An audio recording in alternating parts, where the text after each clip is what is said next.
All right, we're live. We are live. We are live. I want to thank everybody who's going to watch this live. I know people are at work. It's odd. I mean, Tony's got a lot of fans in Europe, so hopefully you guys have an opportunity to watch this. It'll also be archived on Twitch and YouTube, and put on Inside Foos. We'll put on Inside Foos Public and Inside Foos TV, so there'll be multiple places to catch this. We got a couple of things of housekeeping. Tony's in the lobby, and I want to get to him quick, man, because I just want to hear Tony talk. But we got a couple things we got to do real quick. So I want to recognize Sissy Whipple. Okay, Sissy Whipple has done all kinds of work to get people to the Tornado World Series.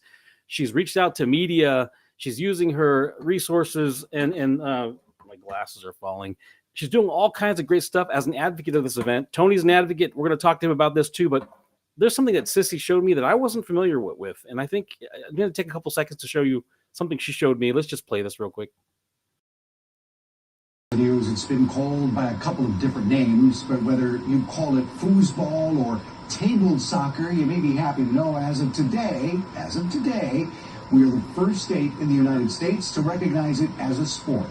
Thanks to the efforts of Terry, Sissy Whipple, who has been playing the game since she was 14. The game was brought to the attention of state lawmakers. Sissy's been a professional competitor for more than 2 decades, holding several state and regional titles. Now that she's accomplished her goal of getting it recognized in Texas, she's working to get the International Olympic Committee to formally recognize it as a sport as well. Good luck with that. I think that's incredible. And I think it makes it really relevant that the first Tornado World Series is going to be held in Texas. And thank you to Sissy for all your efforts there. That was new to me, first time I've seen it. And I wanted to just take that opportunity to show all of you that if you didn't know that Texas recognized foosball / table soccer as a sport. Okay, we're going to get into this, man. I got Tony Spredeman in the lobby. He's gearing up, ready to go. So I'm just off work, right?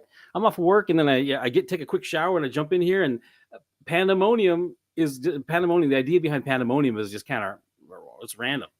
I mean, the word means pan is all and demonium is demons, all the demons, right? So it's supposed to be kind of shoot from the hip, off the cuff, and just kind of figure things out as we go.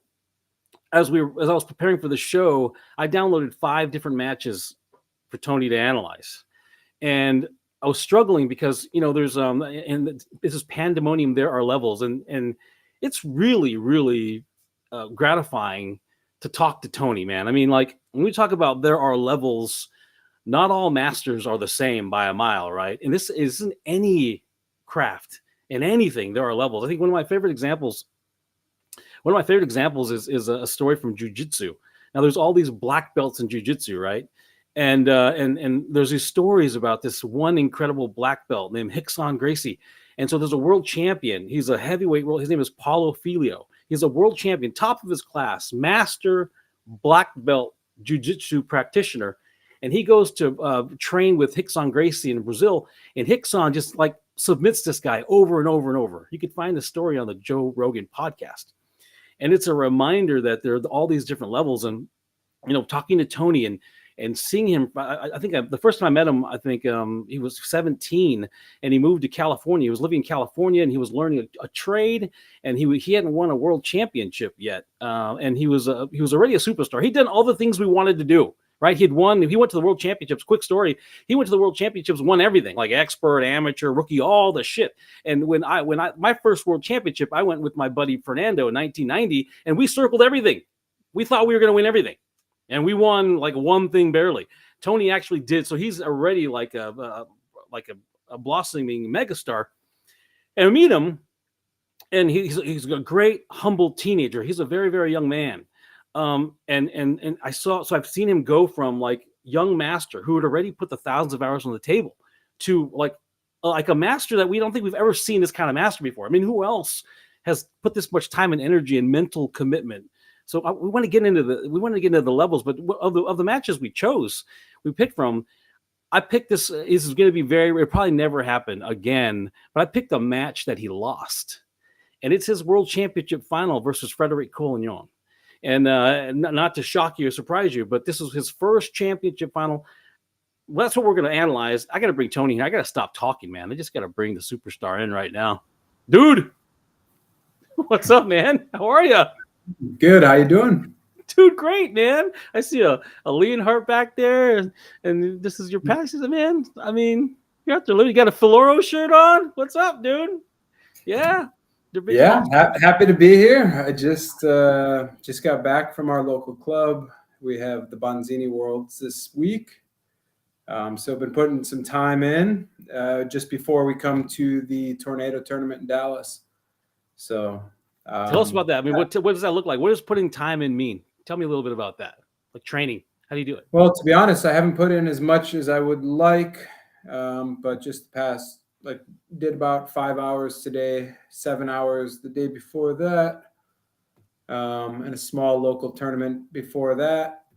And then, I've played locally for the past year on and off on Bonzini, but I really had to work on coming up with a series, right? A few different types of series and things that I just need to get down, putting in a lot of reps and just becoming consistent and finding ways to be consistent with certain. Yeah, it's execution at this point. Yeah, I've been playing long enough where like I understand tactically what I need to do. It's just more so about becoming automatic with my passes and automatic with shots and the counters and the opposites of each. So. Yeah, and it went well. Actually, tonight was a good little session. We had some local players, Colin Oakes, the young English player, and a really solid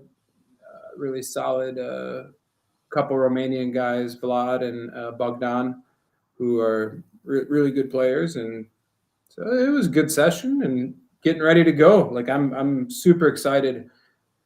I feel like I've got something to prove on Bonzini a bit. Just it's good, man. So historically, I've been known as just a tornado player, right? And I know I'm more than just a tornado player, and I have something to prove to myself that I can come out and really compete on a high level, and then to whoever thinks that I can't play Bonzini, I want to prove, that I can, and that I'm not just a power player, because Bonzini's a lot of touch and a lot of feel and a lot of finesse, and it's really unique. It's been, to be honest with you, it's been the most fun. Playing multi-table has been the most fun that I've had playing foosball in the past 15 years, to be honest with you. You're asking the question I wanted to ask, dude. So talk about that a little bit. It's been really gratifying, the transition and the different tables and the people. Talk about that a little bit. I haven't had this much fun playing foosball in a really long time. Tornado is amazing. It's still my favorite table. It's home to me. However, the past, I don't know, 5, 7, 8, 10 years, it's just become repetitive. I'm not adding. I haven't had to really add anything new to my Tornado game. It's really Mm-hmm. been this. I've got the same foundation, and the the the opponents have essentially kind Mm-hmm. of been the same. Mm-hmm. Yeah. And nobody's really forced me to change a whole lot, to be Yes, honest that's a with big you. deal. Yeah. And coming Yeah. over here, everything's different. Coming to Europe, everything's different, and every table, everything is different. The spacing of the men is different. So 5-bar defense changes, goalie defense changes. People are able to hit angles and cuts. The weight of the rods are much lighter. So, for instance, like on the 3-rod, on Leonhardt, the shots are way faster because the rods are so light. The tables are light. So the players here are able to execute the holes very quickly, myself included, right? It makes my shot even better than it is on Tornado. But it also makes defending a lot more difficult. Also, if you look at years past when Federico came to Tornado, nobody could block him. Nobody could block his front pin because we've never seen it before, Yeah. especially in the era that he showed up with the walking front pin and working the mouth of the goal and throwing these hitches and fakes. Before he showed up, the only thing we had to deal with was a standard snake shot from the center, the big dot, right? And it was like Terry Moore style, where it was just a smooth rock and you hit A or B. Myself and Billy started walking the ball a little bit, and Mm-hmm. this is the evolution of the game in the, I don't know, late '90s, early Mm-hmm. 2000s is when things really started to change in that sense. So now I'm on the flip side where I shoot differently than the typical European players too. So it's been good for me. I also pass differently. I'm doing a stick series on laying hard, and that's a bit different than what they're used to. So it's kind of a flip of what when Federico came to the U.S. and we had to deal with the front pin, which we weren't really used to. Now I'm doing this stick series and a different type of snake shot than most people are doing. So it's I been gotta ask you beneficial. about that. Let me ask you about that because, like, Yeah. look, man, I've never had the discipline, frankly, and the commitment to like practice, dude. Like, practice is for most people, and you're a practice hound. You were a practice Mhm. hound to get to a certain point, but like, let me, because I love to getting into the psychology of it. And so the Tony that I grew to understand a decade into your game was kind of a dude. You were like, when you were 17, 18, you were wired to destroy these men. You're like, I'm 17 and you're 24, 25, and I'm going to rock your damn world. And that Yeah. that drives you to greatness, right?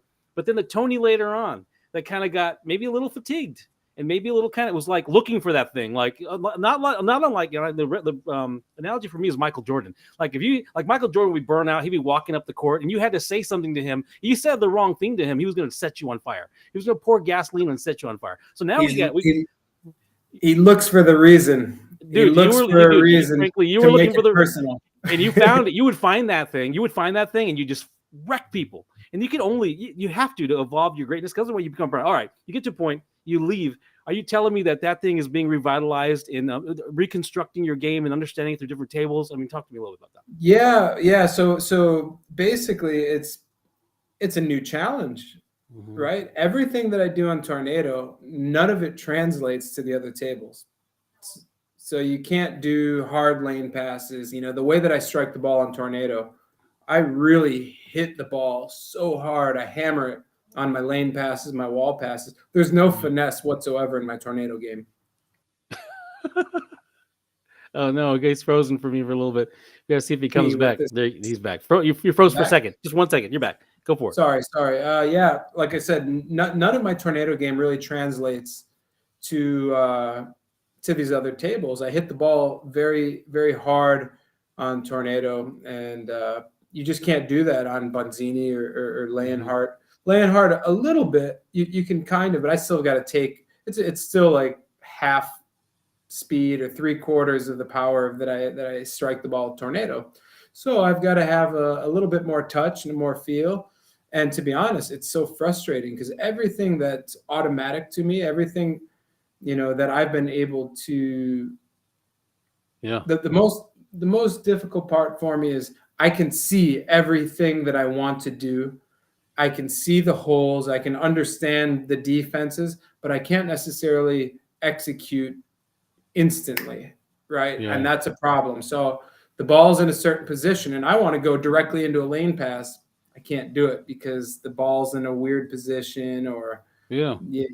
I just, so I haven't got there where things are automatic for me yet, which is really frustrating because I see things a lot faster than Yeah. most people, to Yeah. be honest Yeah. with you. And Yeah. to see it and not be able to do it is frustrating.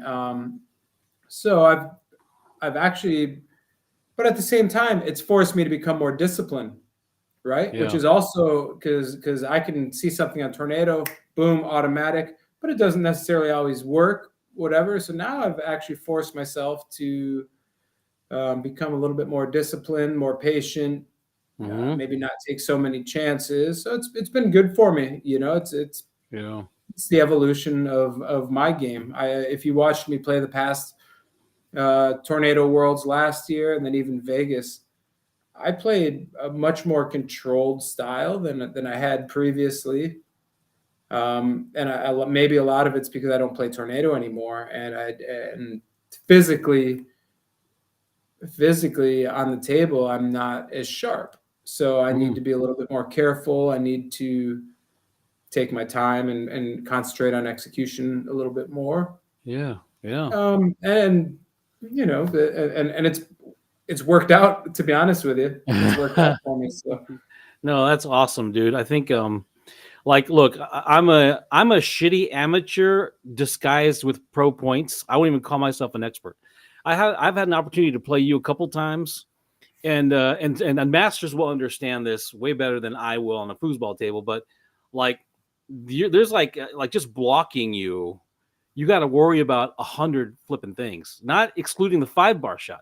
You got to worry about. You got to first of all, you got to worry about, is he just taking advantage of a weakness of my defense? Is he exploiting me because he thinks I'm dumb and he can do the same thing over and over? And then it's like adding levels. Like, okay, he sees my 3-man defense. Is he timing something? Is he going to fake me off it? And then it just compounds. It's like, okay, that was 2 possessions ago, and it's overwhelming amount. Now that's like the surface level of foosball mastery. You and Tommy, and Ryan and Billy are like 20 years deep in your mental gamesmanship. You're like, what's different? You guys are playing this high level game. The reason why I'm bringing all this up is because we're going to go back. I'm going to bring a match in, and we're going to bring in. I mean, this was a flipping incredible match. You're 17 in this match, right? In 2002, or are you 18 already?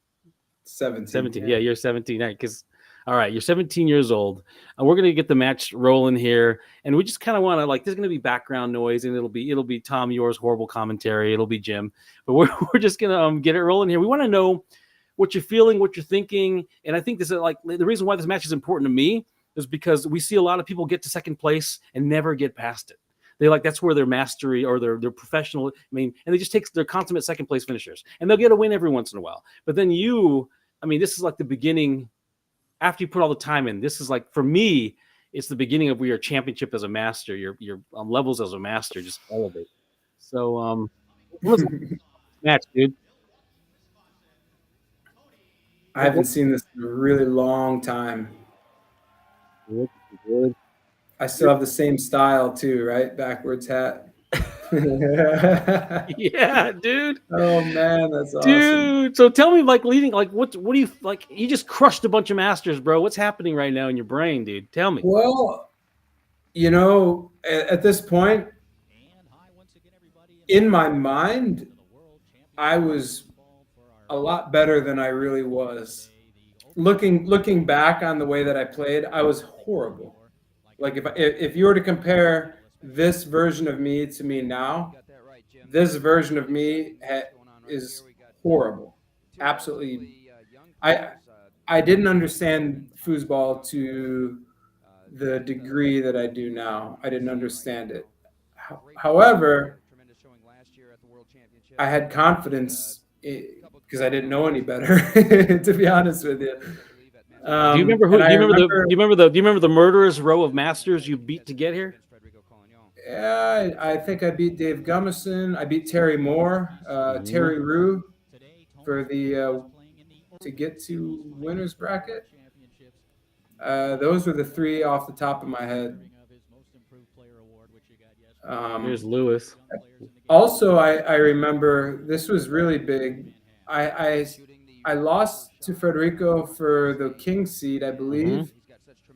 And I was doing a 2 to the 5, and I didn't know any better. I did my 2 to the 5. I was bouncing it off the wall, and I was only passing it out to the first guy on my 5 row, right? So I was only able to. It wasn't very steep, right? I was working the wall, and then the first guy I would come out and pass to the first guy on the 5 bar, and I was really struggling with it. And if you see in the front row, Nathan Winter with the white T-shirt, he helped me. He was a player and kind of a rival at that time because I was super young. But he was, he was from Iowa and also like living in Iowa, Minnesota, I think at the time. And he was a really great player, and he actually showed me before this match how to pass it to the second guy, or I guess technically it'd be the fourth guy on the 5 row. So I would actually go out and try and catch it with the next guy, which I've never done before. And to be able to implement it going into the World Championships, it's crazy. The finals, it was really like nerve-wracking for me. But you'll be able to see like everything was super choppy. Everything was like nothing was fluid and smooth, and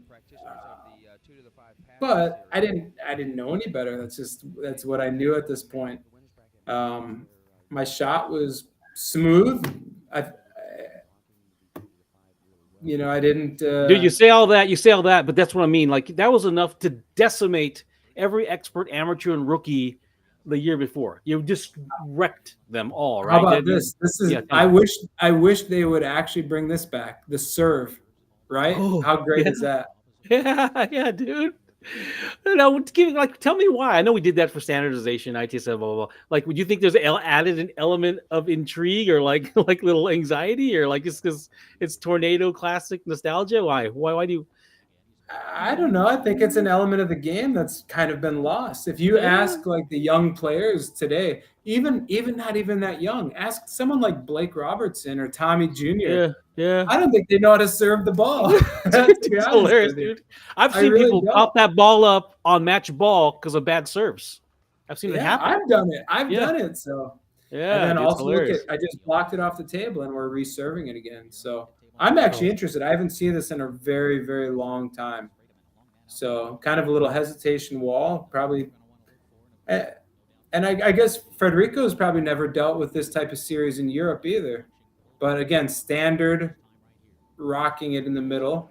Yeah. Dude, so what? Like, what are the story is that you wanted to see the ball better? You were shorter. You passed firewall. Is that real, or were you pass? Yeah, that's a true story. When I started playing, I did a near wall series, but I started with a near wall series. I couldn't see over that near wall to see if I could catch my wall passes. So I switched over to the far side, and I was able to see everything. Look at you, dude. And you weren't walking the ball at all back then? Not till next year? I think I was. It wasn't a main part of the series yet. Are you nervous I right do now? recall that the biggest thing that I remember back then is I had 0 5-bar defense. 0. But the core of my game is the same. If you just seen off the wall, back to the wall. Yeah. Let's see here. It looks like a push side to me. Timeout. Are you nervous right now? I mean, I'll be shitting myself. Hell yeah. I wouldn't say that then. Yeah. But I'll tell you right now, I was very cautious, right? Yeah. Like I was afraid to take any chances at this point. Look, I got some comments in the chat. I'm gonna. So can you read how about that? this? Do you notice my shirt by chance? not the one that I'm wearing underneath. Next time you get this is actually a little trivia question. So have a look at my T-shirt. We'll do. Can you see that chat message on the screen? Yeah. Has Tony run into Fred since starting to play more frequently in Europe? I have not seen him since I moved here, and I've been about a year. I've been in contact with him a little bit. I think he's playing locally a bit, and I've actually asked him to Really? play a couple of tournaments. I need. My normal partner is Bjorn Hoffman, Mm-hmm. and Bjorn can't make every tournament, so I've actually asked Fred to play a couple times, and he always tells me, "I'll let you know," but Yeah. he never actually pulls the trigger. But I think he's very busy, right? He's got his son Killian's a tennis Yeah. player. He's into running Mm-hmm. and he's got his business as well. So he's super busy. But he says that in the next year or so, he's going to start making a comeback. So hopefully What? Dude, that'd be crazy. I hope That'd be so. crazy. Dude, I reached out. I was in touch with him, and he said the same things to me. I said, "Hey, man, we'll get you a plane ticket. Come out here, play Iron Man, pay your entry fee, hotel, whatever." He's like, "I'll let you know. I'm not sure. I'll Mhm. let you know." You know what I mean? It's the same thing, Very dude. mysterious, isn't he? Yeah, I think he's just such a nice guy. Saying no is not like a. I mean, just saying no is he's just a sweetheart of a dude, right? Well, in some ways, he's a predator, right? Yeah. Yeah, Not the yeah. That's the thing is I don't know him that well. I've yeah. known him on this level just from tournaments, but so right Look at you, dude. right Got a break there. 5-0. This guy hasn't even scored a point on me yet. He's not that good, is he? Yeah. Did you 5-1 him? I think you 5-1 him, Five right? five oh. Did you? Dude, Yeah. what? Look at you, I man. think You're that on was the only fire, game I man. won though. I can't remember. Man, look, dude. So check out my shirt. Can you see that? Dude, I can't see it, dude. What is it? It's hold on. I need a little bit more space. If Look, anybody can tell me what that is. if anyone could tell us what that shirt is, you win a prize. Yeah, I'll give you 5 free grips at the next tournament. Boom! 5 free grips if you could figure out that shirt on Tony. So of course, you know, Fred has all these ticks, right? He has his own set of ticks. Whether he's he just got his own whole kind of habitual thing, flipping the hair, and it's all part of his kind of like his, I mean, that Yeah, spray and we've all got our own weird things, I yeah, guess. But yeah, his are a little bit more noticeable, right? yeah. Ah, we all got it, dude. There it is. He's Yeah. look at It's Rob Rob. Mathup. That's my Was buddy. Rob getting high yet? That's all I want to know. Is Rob getting high? That probably was right. He's 17. No, really did Oh, Torres. We're I not don't going there. know. Rob, he was solid. He was good back then still. The Yeah. Wonder Kid, they call him. Okay, so you just crushed Fred. You're 1-0 right now, man. Um, like So what defensively here, a big mentor in my defense, especially in these days, was Dana Marr. So you mentioned that Mhm. you mentioned that I moved to California when I was young. I actually moved to San Jose and I lived with Dana Marr. And Dana is a defensive specialist and really helped me understand um, defense in a different light instead of just always reacting. So if you notice, I'm not really reacting a whole lot. I'm just more playing a pattern defense and trying not to fall for fakes and stuff like this. Yeah. But here's the thing is historically, Federico's got such fast hands. He's always just bricked people. And even back then, I always scored fairly well on him. Mhm. I never was really afraid of him defensively because he tries to race everything. And my shot was Yeah. always pretty solid. Look at that kind of a scrambling type defense. And he tries to react out to the corners.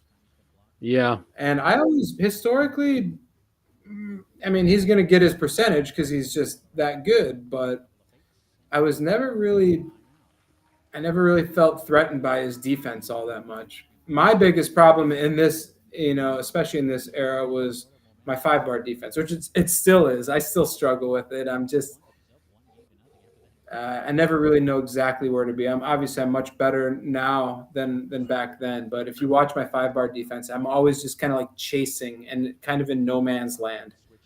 So Well, let's talk about that for a second. So, Fred, you're right. Everyone knows this. Fred's always kind of racing. Very rarely is he going to use I mean, he's a great defensive player, but it's speed.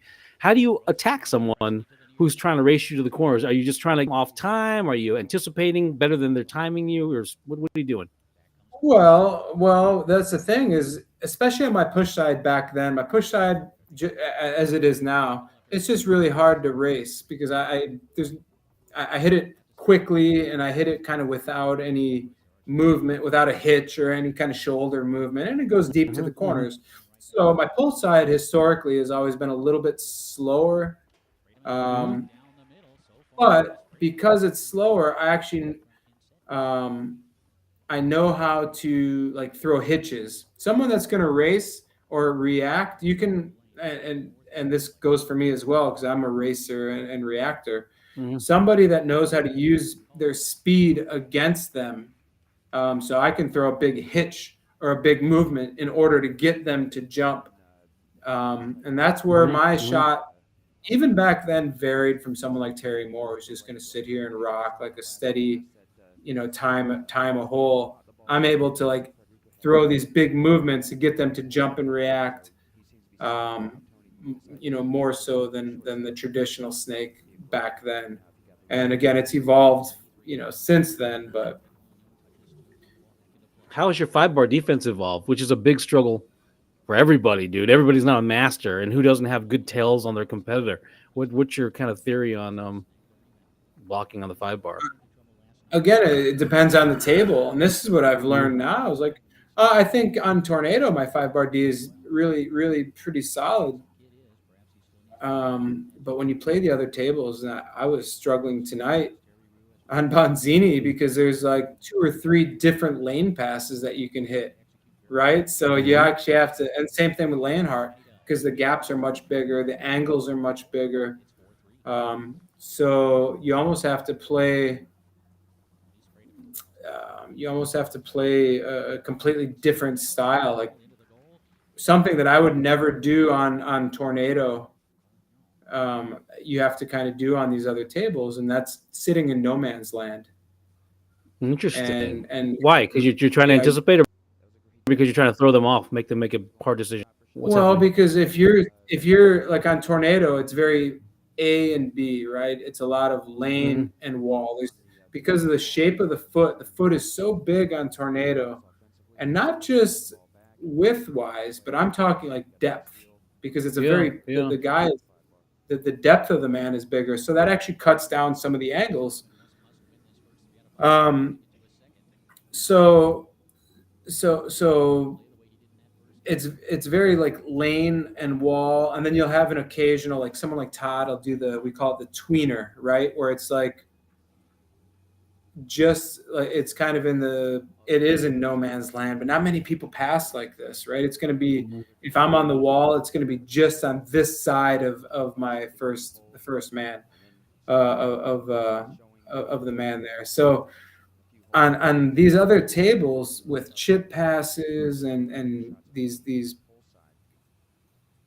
kind of in between passes, and also a lot of people, myself included, are using these middleman brushes, right? I'm not just doing a brush pass to the first guy. I'm actually brushing it up to the second guy, right? So there's all these different types of lane passes that are available now. So it's just a completely different way to defend. It's tough. It's really difficult. You see that answer in the chat? Yeah, those are the hitches. Those are the hitches I'm talking about right there. Yeah, I'm hitching them and bringing them back, hitching them and bringing them back, hitching them and bringing them back. Yeah, you're blasting him, dude. You're scoring on him like enough to make him tighten up. But he's not used to getting scored on this well. Yeah, but there's a difference right there. Is like when you play Garlando, it's really difficult to do a hard straight wall pass, right? Like on Tornado, you can do the wall pass very, very hard, And that's the difference between Tornado and these European tables, is that hard wall pass. And right there, you saw I was trying to hit the second man on my 2 to the 5. But yeah. Quick before I get rid of that answer, is it Eye of the Tiger? You see Mark Lewis in chat, Eye of the Tiger? It is the Eye of the Tiger, but do you know it is Eye of the Tiger? But do you know let's say, where did this shirt come from, or who wore it before me? It is a tiger. Oh, dude, Don Swan? Don Swan? Yes. Yeah, that's awesome. Dude, I love that. So Don Swan. I had 2 major influences of pro masters. I had my local influences: Emilio Gilmore, Ron Greenwald, of course, my dad growing up. But my influences on the foosball tour were Tommy Atkinson and Don Swan. And if you if you actually think about it, if you know the way that those guys played, if you look at the aggressiveness of Tommy Atkinson, and then also, and again, my push side, even back then, was my strong side, right? And I'm feeling this momentum here. But if you look at my 5 bar, I'm just kind of floating around in no man's land. And I'm not really anywhere, right? I'm not committing. I'm chasing everything. This was a big thing back then. If I look back, if I had a little bit better 5 bar defense. But I think I'm holding my own. This is a really big match, man. This is, dude. None of that. Let me ask you a question. Good. I'm listening. The year before this, I was a rookie. I was in the finals of rookie singles, and you know, this was rookie doubles. This is a big step up and a really a huge level up from the year before. See, my 5 bar D was just, I wasn't moving enough, I wasn't active enough. Well, let me ask you a question. You're using an off the wall down pass. You got it on him like every time. Is that because you're using it against him because of speed? I mean, yeah, he's jumpy. He's a reactor, right? So look, he's a reactor. He's also getting to that wall, but yeah, I still had so much to learn back then. All right, will you consciously say in your head, this guy's a reactor? I have this armamentarium to use against a reactor. These are the things that maybe you don't calculate it. Maybe it's not conscious. Back then? I see how he's reacting. Now, then or now? Back then or now? Well, back then let's talk about then. Yeah. Well, let's talk about back now. then. Back then, I didn't quite understand. Now I'm able to dissect a player within the first 2 balls.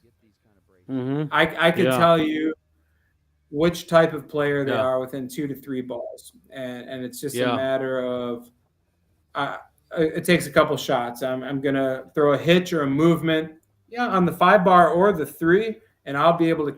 I categorize types of players, right? And so back then I couldn't do that. Now I know who's going to be jumpy. I know who's got quick hands, and I know someone that's going to hold their ground. This is a big point right here. Let's see. So now he's moved back out to the lane. So early on he was. Early on, he was the past 2 possessions. He was really close to the wall. And there's Dana Marr, the guy who taught me a lot of defense back in the Sano. He is a defensive specialist. He doesn't have the lateral speed or the power, frankly, but he complements that with incredible cerebral approach to defense and understanding positioning. Some people are really good at teaching, and Dana has a way of breaking things down. But if you notice, Federico's kind of come out to the lane now. He's gone to it looks like he wants to go out to the lane. You see that? He was coming off the wall more earlier on. For the past 2 possessions, he was really all over the wall, and I could tell that he knew that he blocked a couple of walls, and I wanted to go lane. And to me, the defense back then was really.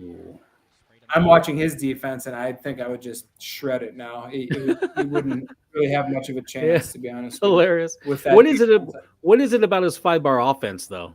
What is it? Is it just all the passes look the same and they're hard and they're all from the same location? What is No, it? to be honest, it wasn't. I don't think he was doing anything special. I think the game's evolved so much since then. I think if I Mm, played this version of Federico now, yeah. it wouldn't even be close.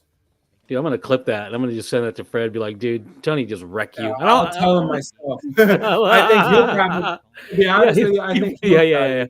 But I that's think the it's yeah, evolution of the game, right? yeah, Like yeah. this is very low level tornado to me. Hmm. But that's what it was in that era, right? I Yeah. think he was really good, and I think things were still evolving. But shit, this was what year is this? 2002. So two, So it's 22 two. years Yeah, ago. Think yeah, about the evolution of foosball in the past yeah, 22 years. You yeah. know, like, and, You know what it and reminds me he, of? It reminds me of like the 70s and 80s. A dead bar pull shot was a big thing. And then, like, by the 90s, everybody and their mother could do a dead bar pull shot. I mean, it was a big thing to do a dead bar pull shot. And then, like, a slingshot, right? Terry Moore started doing the slingshot. And then everyone got a little one. Now, everyone and their mom has like a double hitch, triple reverse slingshot. And it's hard and fast. It is kind of the right. evolution of the physical parts of the Yeah, game. I mean, the You know? game has changed so much. And if you even look back at like tournament soccer days, you got the Doug Furries Hmm. of the world. Like these guys are making so much money and winning Porsches and Corvettes, but they'd only been playing for a couple of years, Yeah. right? But this was Yeah. the level that was high. Yeah. This, I bet you nowadays they couldn't win, amateur doubles, maybe expert, something Yeah. like this. They're probably high level experts back in the 70s. Yeah. Um, but the I think game evolved. the physical game for sure evolves. I think the one equalizer though is the mental part. Like you'd still have a small percentage of people that could execute at the level they execute when the pressure's on, when the pressure's off. That's the big Yeah, difference, right? Good. yeah, I don't know because back then you have to realize like the defenses were really. All racing. They're all Yeah, races, right? Yeah. everything was a race. Todd Yeah. says he won the world championships of open doubles world championships, and all he did was a wall pass. Yeah. Right? He did a He learned hesitation wall pass and no one he knew how to learned block it. he Yeah. learned a fast wall pass. So you tell me what's the level back then? All these guys had been playing for what 5 years, Yeah. the tournament soccer era. So the game, it was good for the time. Just like this, I watch this. This is very low level foosball to me, Hmm. but it was necessary for the evolution of the game, right? And the evolution Yeah. of me as a player and Fred as a player. Fast forward 5 years from now, his game also elevated, Yeah. but this was good enough to win a world championship back then. And the rules also changed, right? You just noted when the ball goes off the table, you're getting it back on your 5 bar back in this era, right? And you're dropping it through the hole and goes off. And Yeah, there was called the Colorado Clear, right? Just take it to your 2 bar and hit it off the table. yeah. That was the whole thing. So here's What my game 2 are to the we in, 5. dude? It's Uh, I believe it's 2-1 for Fred. He beat me okay. 5-4 in the last game. I think I had a 4-2 lead, and I blew it. Well, So there's that off the wall, back to the wall again. I hit him with a pull yeah. kick earlier. I don't know if you saw that. I was too busy listening to you. Yeah, yeah. You get a pull kick, sweet. Oh, dude. You see There his is, hand speed. He still had super fast yeah, hands dude. even back Like, then. But bar none, like I've asked separately Billy and Ryan and you, and they all just agree his hand speed is like everyone just agrees the hand speed is unmatched, right?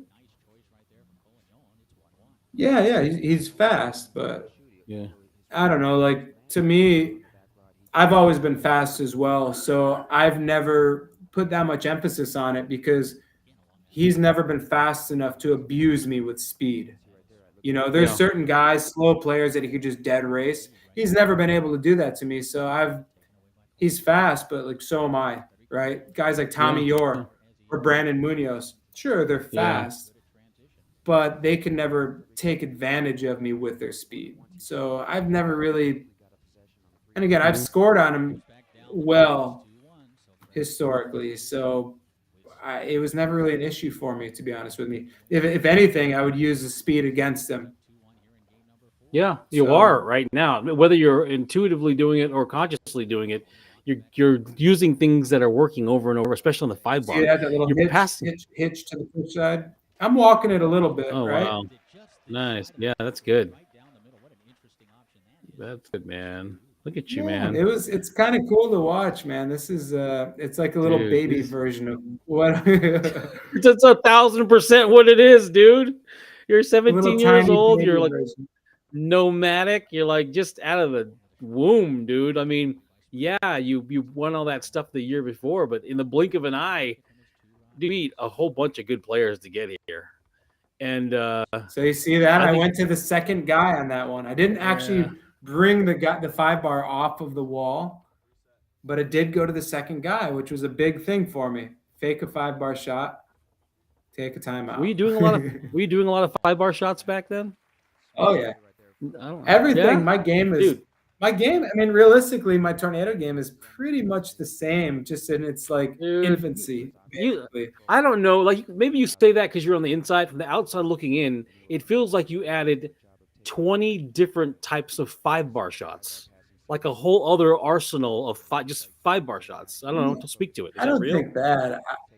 I've got a couple different ones, but the core 5 bar shot is the same, right? I've got a couple sneaky different options, brush, like little brush through the middles and stuff like that. But my But the core no game wind up. is identical. Okay, take Let's, your word for it, man. let's see. I mean, that all looks very similar. See, but execution wise, and my lane was much more shallow. How much is stress playing into your execution right now? Because were you sharper in your earlier matches when you weren't in the finals, or were you kind of like, No, I I don't just know? wasn't that good. That's To be hilarious, honest, dude. yeah, I was a kid, right? A little bit of stress, Yeah, but I just wasn't that great back then. dude. What time was this match being played? Do you remember? It was a pretty big crowd, man. Oh, Do you I remember? mean, this was kind of in the heyday of the tornado world. This was at the Hyatt, and it wasn't late by any means. It was probably Okay, 5 in the afternoon, something like this. there you It go. was great. They always closed the big wall off. Yeah, yeah, All right, yeah. what is it? 2-2. This is a big ball. 2-2 in the fourth game. And you see my defense is pretty It's decent, good, actually. Just kind of dude. It's really good. It's floating. syncopated. It's a three-man defense. I think it's really, really flipping good, and it's really good. Yeah, and I'm not falling for hitches or his Mhm. movements or whatever. Just good switches. I need to hit a good lane pass, though. Oh, that was a good. Oh, Ooh. You went for it, dude. You went yeah. for it. That's the thing. I wasn't Ah, afraid. yeah. I definitely wasn't afraid. You can't with Fred because if Fred knows you're I not was gonna, in. if Fred, yeah, sick. If Fred knows you're afraid, you're gonna get trampled, right? You can't be. Look, You got to look at put. my. I've got adrenaline right now. You could see Yeah, this. Like I'm. yeah, This is now. I've got like this sense of urgency, right? I've never. That's the thing is so many people, especially in Europe too. Like they would beat Federico a game and they would celebrate. They've always been yeah, afraid of him, and even back then, and I'm sure he knows it. I've never like backed down from him. I've always kind of went yeah, after him, even if he's better than me. You know, I was never afraid of him. And a lot of people they crumble when they play against him. I always wanted. He was my motivation. He was the top guy, right? yeah, So I'm going yeah. to tell you I get. something after this match, but this was the biggest thing in my life at this moment. I'm gonna make him hit a middle here, I think.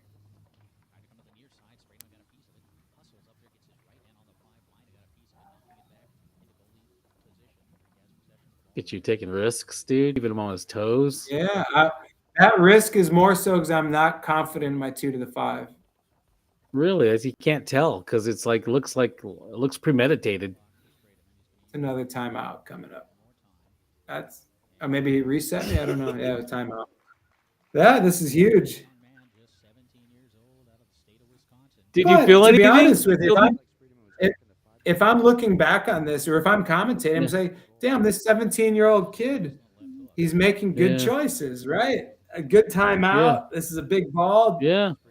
Yeah. I'm taking, the last one I quick shot, I'm moving the ball further out. Man, that's so funny. But Look at you, dude. Your foot's this still is on back, crazy. dude. That's awesome, dude. That's so awesome. If you look at my Oh, mannerisms, they're dude. still the same too.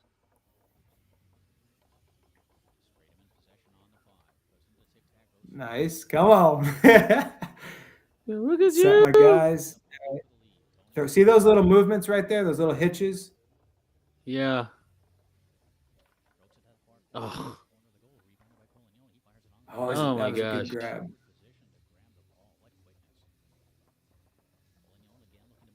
What has he got? 3? Is it 3-3? I'm blind as a That's bat, actually a dude. pretty good defense. Oh, Oh. he gets a break. And who's that lady back there clapping for him? Come on. Who's rooting for him? Ingrid, sure, I understand. Here we go. That's another thing. You get pissed off at people rooting for other people. It fires you Come up. on. I get a break now. Let's see. 4-3. Oh. Little sneaky shit. But I never really go out to the lane too steep. If he does a high lane, he'll pass it every time. There, that pass. Yeah. Yes, come on, big block. You hear the crowd? You hear the crowd? The crowd's totally behind you, dude. Besides Ingrid. Yeah, oh yeah. There we go.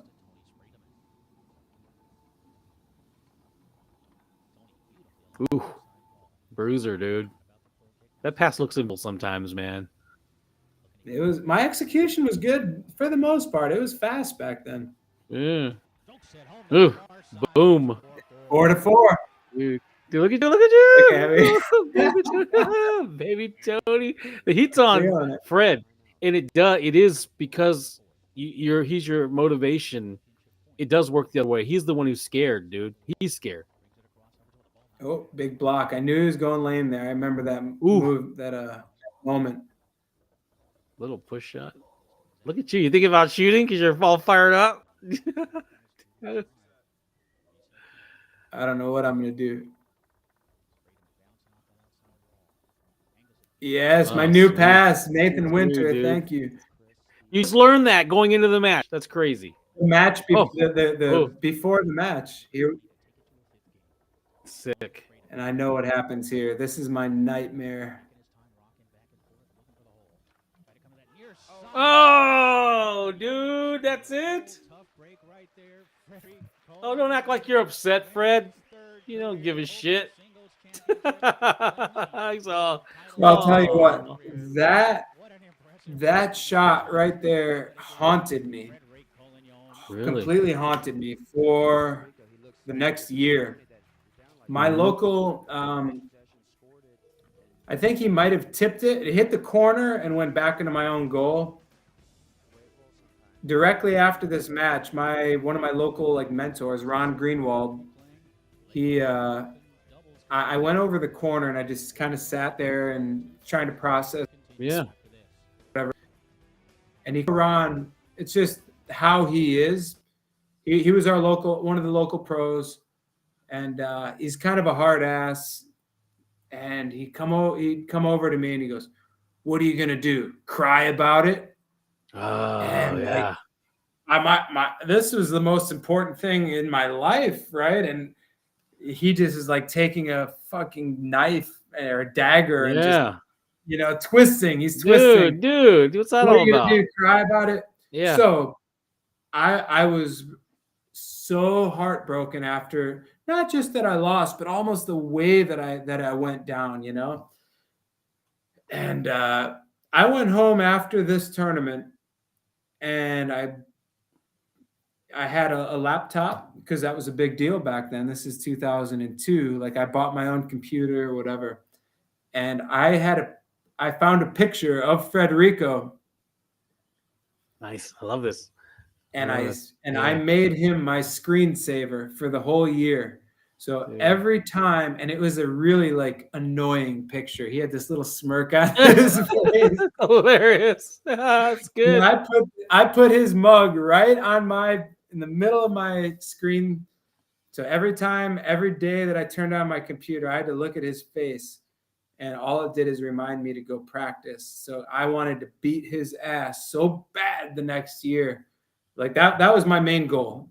He was the target. He's always been my target, to be honest with you. Like he was the best, right? And I wanted to beat him. I wanted to be the best, and I wanted to prove to me and prove to everybody else that I can take this guy out. I was never afraid of him. That's the thing that blew my mind, is the European players were always so afraid of him. I didn't get it, because he's great, right? He's great. But he wasn't that good. Like he wasn't this unbeatable, object or force or whatever, the way people made him out to be. And don't get me wrong, I have tons of respect for Federico, but I'm a competitor, right? I'm never going to bow down to anybody ever, ever. So, that's probably one of your even back then. And maybe I was delusional. Maybe I was delusional. Maybe I was never on his level or whatever. But in my mind, I was going to take him out every time that I played him. Maybe it wasn't true, but to me, that confidence is necessary, right? Even if it's not true. You can play, and this goes on all levels. You can go down your local tournament, right? You could play your local amateur, right, in the DYP. And we all have this guy who isn't that good, but he really believes he is, right? And it makes him that much better. We all have those guys, even if it's on a low level. Dude, like they think they're hot shit. Dude, and it makes them better than they really are. And that's dude, you were talking to the mouthpiece for delusional self-confidence. Yeah, dude, the amateur doubles world champ right here. I have no idea what I'm doing on a foosball table, but I want to take not making this about me. Do you know the sheer number of people that you beat because they've already been defeated before they even walk up to the table? That's a thing. People are afraid of you, right? You're up 2 points before the match even starts because they're afraid of you. And that's your strength. This isn't just lower rated players. This is I have pro masters that I feel even top guys. And I'll tell you, we won't name them, but I can. Go ahead. Yeah, but I'll tell you what. And I don't like this. I don't get it. It just doesn't register in my mind how a top guy who's so skilled and so amazing has this kind of like this fear or this sense of this tentativeness. I don't understand when they're so talented, so amazing. But then again, I'll play even still. I'll play guys who are expert levels, and a lot of them, they could be these. A lot of it is the old school players, right? The old school tornado players. They have this certain toughness about them. They have this certain like meanness. I don't, especially the Southern guys. Scotty Weidman. The Weidmans. But even if you go down like the old like Oklahoma, Texas guys, the guys who grew up playing against Tommy Atkinson in a pool hall, a smoke, Tulsa Billiard Palace or something. They're gambling all night. They may not even be that good. They're not afraid of you. They fucking want to go outside and fight you or something. This I get toughness. I'm trying to explain this type of player to the European players. Because the European players don't take offense to it or whatever. I've always said it. The old school American players, they have a certain toughness to them that the Europeans don't have. They don't have it. But don't get me wrong. There's amazing European players, but they don't have the grit. This certain. There's one who's before your time. And he's actually reviled. They don't like Dieter. He's that Dieter's that guy. They were like, he's gritty, dude, and he was like cash. He was that dude Go ahead. Even some of the older European players, maybe I could see this, but Yeah. at the same They're far and time, few it's between. like Yeah.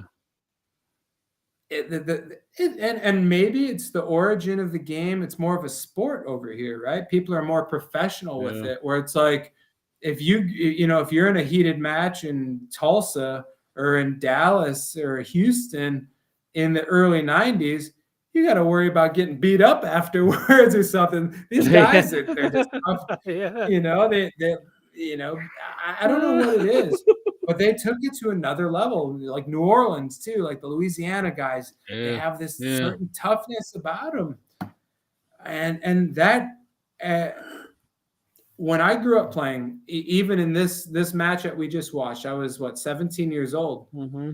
I lived in Wisconsin. I wasn't a Southern player. However, we had Nathan Winter, right? Nathan Winter was just this player who would just poke at you. He was damn good too, but he would Mm-hmm. poke at you and play mental games with you, belittle you, try and make you, mess with your head. I was a teenager. Okay, that's one player. Scotty Weidman was living in Minnesota. Mm-hmm. Okay, I had to deal with Mm-hmm. Weidman, who was also the Mm-hmm. same way. Bully. Johnny Just a Horton. bully. Johnny Yeah. Horton was also in Minneapolis at this time. So I had to deal with guys like this, Terry Moore, Yeah. even like Tony Bacon, Don Yeah. Chalfo. Yeah. I had to deal with these. Oh, It was a tough dude. group of players that I had to deal Yeah. with as a teenager, right? Steve Mose. Yeah. Mose Yeah. was there, just kind of always just poking at you. Like it was a different era and a different type of player. So Now let me ask you this the whole question, dude. point. So I understand. Go ahead. I'm listening. Go ahead. No, there's a power distancing that happens when, you have Fred and he's the motivation, and you got to rise up, and you're like, you're in FU mode. I'm not afraid of you. I'm never gonna be afraid of you, and I'm out. My will to win is I'm not gonna fear anybody. You get that, right? And then what happens when you're on the other side? So now you're the maestro, and you got guys like, you got a protege like Tommy Orr, but you also got someone who really looks up to you like Brandon. Now it's kind of inverted where these guys are not, they respect you and they think they love you as a person and you're the reason, Yeah. but they're not afraid of you. How does it kind of flip on its head a little bit? What's that dynamic for you, and how do you manage that? I like this, right? Yeah, So yeah. my whole point going back to it is I'll play some of those lower rated players, those southern guys, and they'll come at me and they have no business. Sometimes they have no business even being on the table, but they're not afraid of me at all, right? And they play me tough, and I 100% respect that, and I love it. Guys like Tommy and Brandon, I've watched both of them kind of grow up. And Tommy, especially because he has heart. Tommy Jr. and you now the last generation, amazing talent, but you don't find a lot of people who grind and really dig in deep. Yeah. Tommy, if you watch Tommy play, Tommy, no matter what, he's not necessarily like the best executing, but he's fast hands and he never gives up. He's got heart, and I'm the same way. I'm not great technically on the table, but I try my ass off, and I love that and I respect it. And Brandon's super talented, and he's got that edge to him, right? He's got that attitude, and like I love both those guys. Nothing but respect for them. But it's flattering to me that the fact that like for instance, Brandon Munoz, if you look on his arm, he's got my logo tattooed on him. Like, is that an ultimate sign of respect? And I love them. They're both like my little brothers, right? Yeah. Look at Tommy right now. Look at his hat. You see that white shit on his hat? You know what that is? No. That Oh, nice. sweat. Yeah, from That's fighting. dried, Yeah. salty sweat because that kid tries his ass off. And I love that. Yeah. I love that, right? So Yeah. I Dude, I actually don't. see that blue shirt that he's wearing. I gave that to him. I got that in Nice, dude. Japan or something, or I got it from a Japanese player, something like this. Dude, this ends up So being kind of a teaser because we're right up at an hour, and this is a 40-minute match, bro. And I know it's like midnight or wherever you are right now. So yeah, maybe, but I think just like watching it for a few minutes here because I think this is kind of coming full circle, dude. Now by this time, you've won everything there is to win. You've gone on runs ahead of runs. I mean, you've like won every singles event for a year. Like you won everything for a year. It's not even unbelievable. I mean, it's crazy, right? I haven't lost a tornado tournament since before this. The last time, I think I might be wrong. So this is 2023. I think 2022, Brandon Munoz beat me in the singles final. Yeah. That was the last time I lost on Tornado. Ryan beat you what year though? Ryan beat you one year in what year was that? Was it 21? 22? I don't know when that was. I don't know. I don't know. Yeah. But But then I'm talking about there was a 2020, stupid run. Yeah. I Go ahead. well, my point is that 2022 Worlds was the last time I lost on Tornado. Yeah, it's crazy. So Yeah. that's a couple years, and I know I haven't played as many tournaments as I have because I've been over here. But I had a few years before that, like a run for like 3 years without losing. Now I'm at like 2 years. So Crazy, dude. it's been Dude, it's been that pretty speaks to good. pretty This good, this man. this match in particular was really I had more stress in this match. One, because Tommy is a tough matchup for me because of his style, right? I don't have to defend a Farwell series anywhere else. This type of series, he's the only person that does it. I've never had to defend myself, right? So this is kind of a tough matchup for me. Two, so even when I'm playing Tornado, he's a tough matchup for me. But on top of that, I had just come from the Leonhardt World Championships, like 3 days before this, right? So I was jet lagged for one, and I just come off a tournament that there's 800 players on a different table doing a completely different series. So physically on the table, I was not comfortable, right? However, there's pros and cons to this, and this is what I found. This is what I found beneficial because we talked about the different man spacings and how difficult it is to defend on the other tables. Going back to the Tornado from playing Leonhardt, from playing Bonzini, from playing Garlando, whatever, with these big goals, light rods, fast shots, defending is a lot easier. Coming back to Tornado because the man spacing is much smaller. The shots are slower because of the rod is a lot heavier. The handle is much bigger, so the rotation on a snake shot is going to be much slower, right?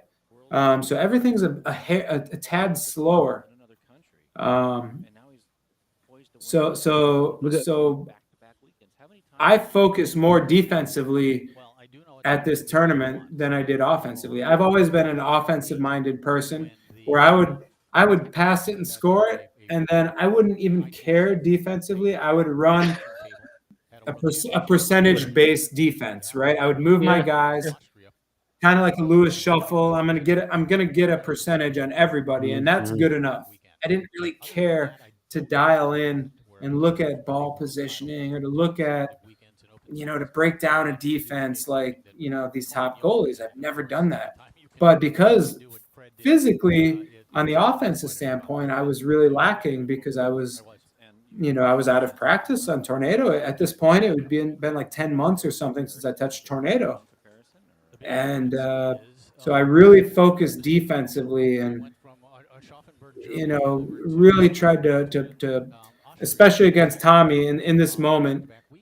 And it's no secret, like his push side is his weakness.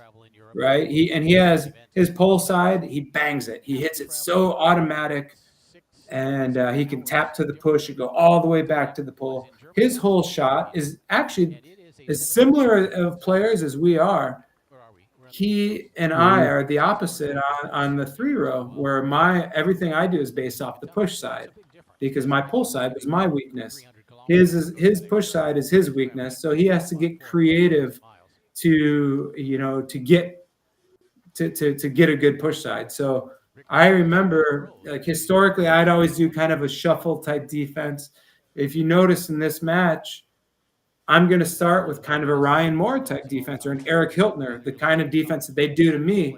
He'll post up on the near wall, dead bar on the near side, and I'm going to challenge the push side. So when someone has a weakness and they're challenged to it, like, and I'm able to race to it, this is this was my game plan going into this match. And also, timing wise, on his 5-bar, I've always tried to react and race to everything, but Tommy, I can't really race. His wall pass is so fast. So I had to get creative with the timing and my pauses and timing of my 5-bar defense. So I was really focused defensively more than anything going into this match. Dude, we got 2 questions in chat, brother. One of them is this first one here. Any thoughts for U.S. players going into their first ITSF style tournament? Any thoughts? One, the first thing is make an effort to any American player who wants to go play a multi-table or a different table, do it 100%, because it's so much fun. There's different players, different style. It's going to open your eyes to a level of professionalism that we tend to lack in the United States.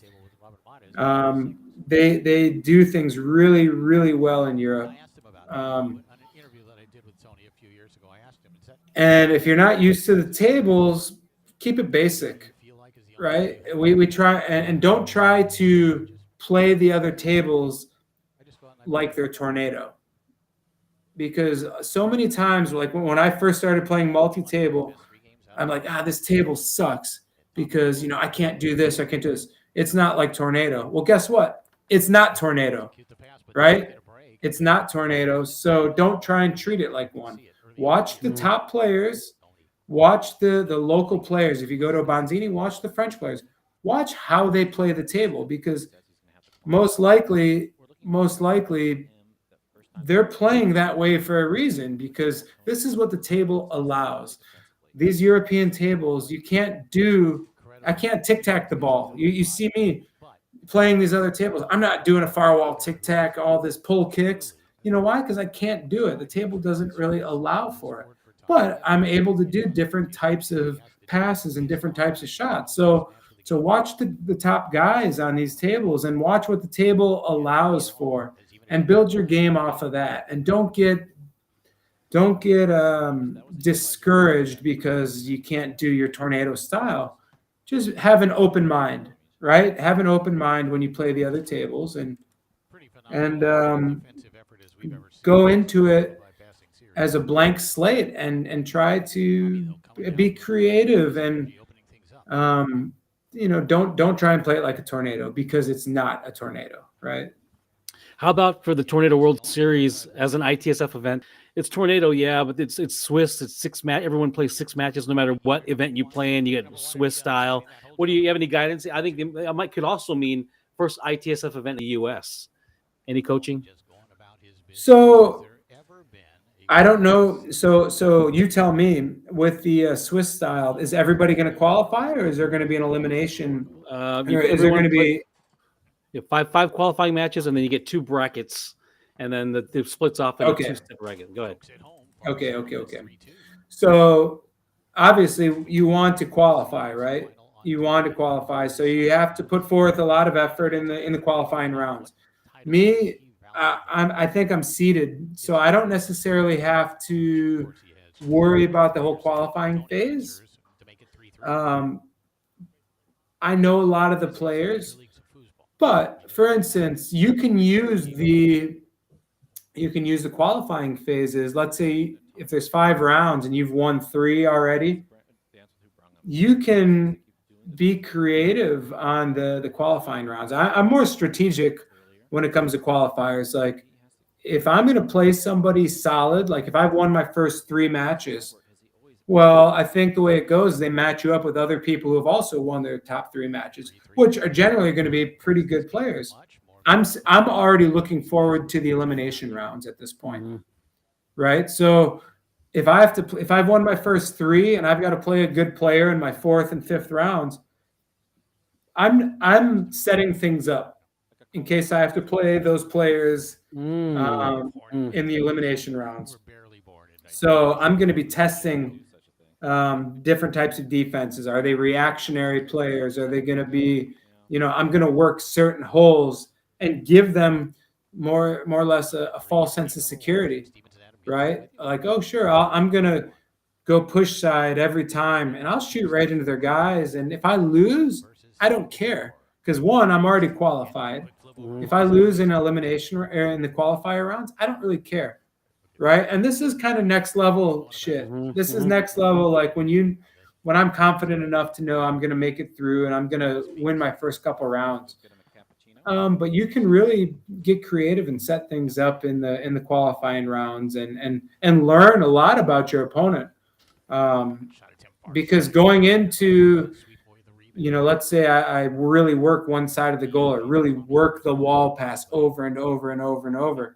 If I play that same player in the elimination rounds, I can steal a first game by doing the exact opposite of everything I was doing in the first match, right? I can go, lane instead of working the wall and the push side. First game, I'm going lane pass and pull side or tap middle or whatever it may be. So you can really get creative with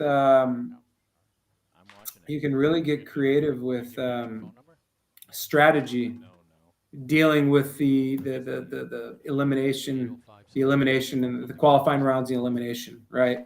So everybody's got their own thing. That's kind of how I do it.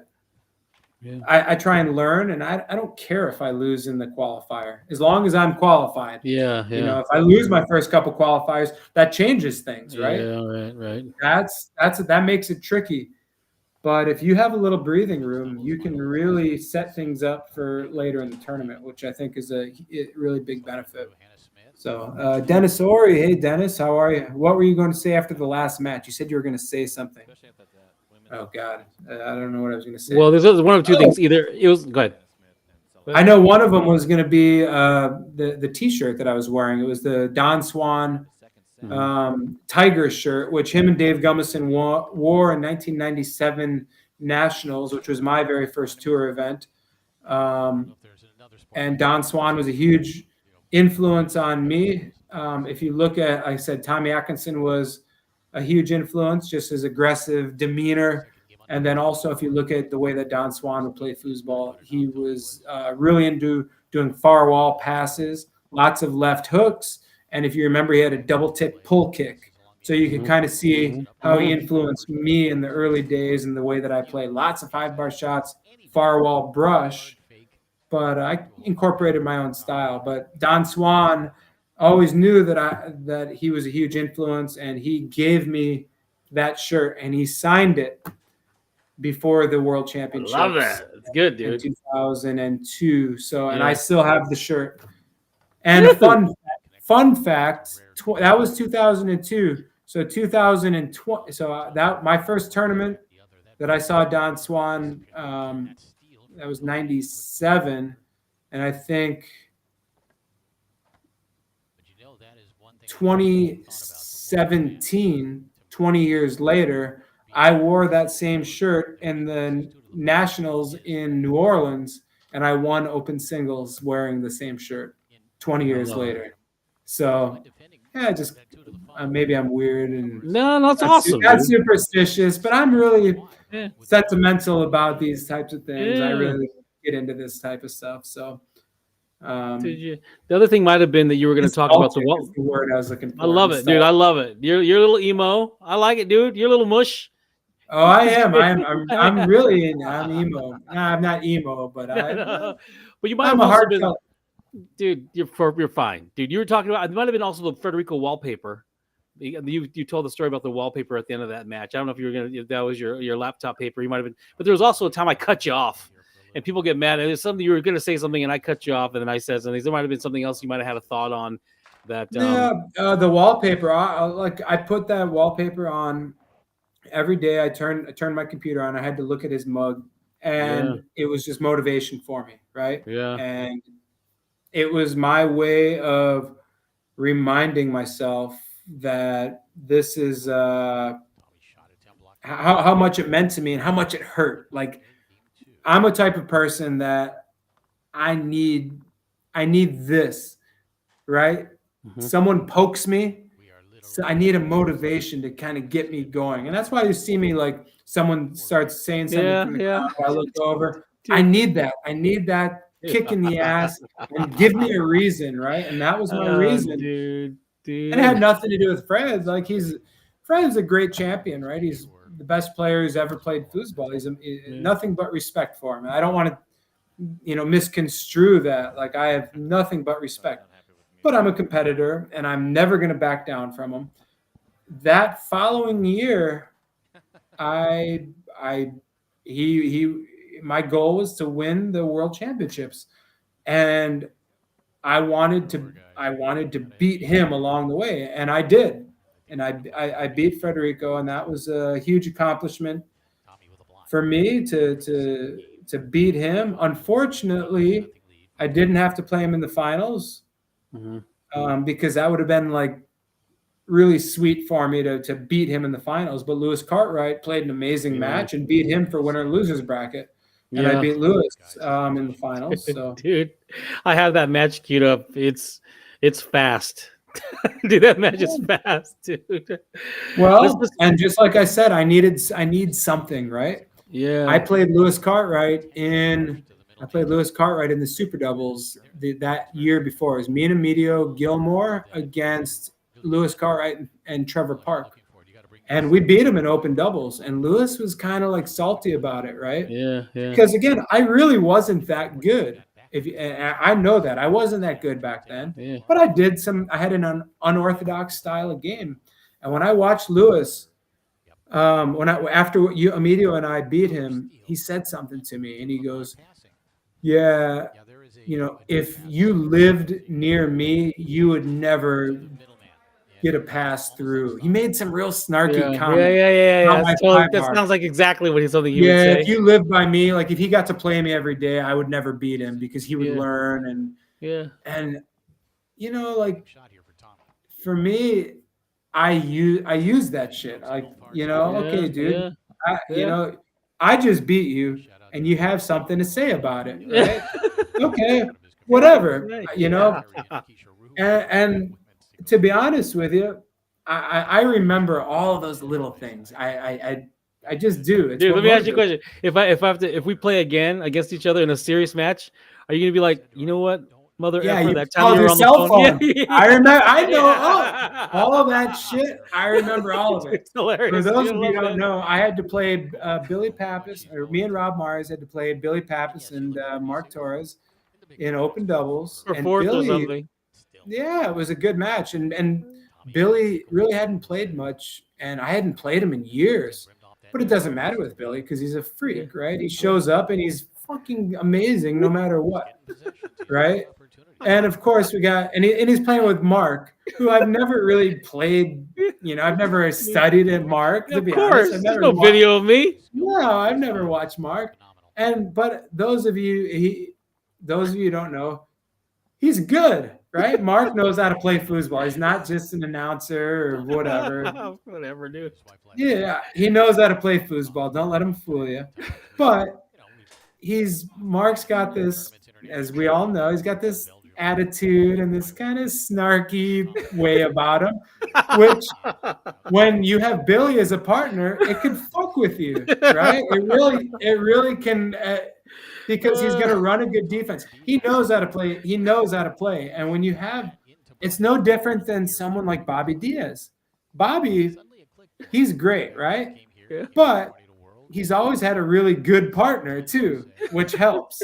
So if you can run your mouth while your partner's doing a lot of work, and you can get away with running kind of defenses and fucking with timings, whatever, and you know, like having a good partner, they make your defense a lot better than it really is.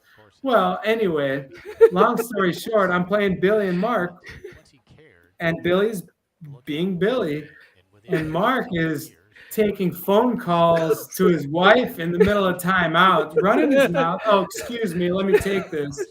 You know, this is a big match. We're in Vegas, and he's acting like he doesn't give a shit or whatever. Meanwhile, I've got smoke coming out of my ears, right? So, Dude, yeah, we'll talk about this for 10 seconds. First of all, skill for skill, shot for shot, pass for pass. I don't belong in the same room with you.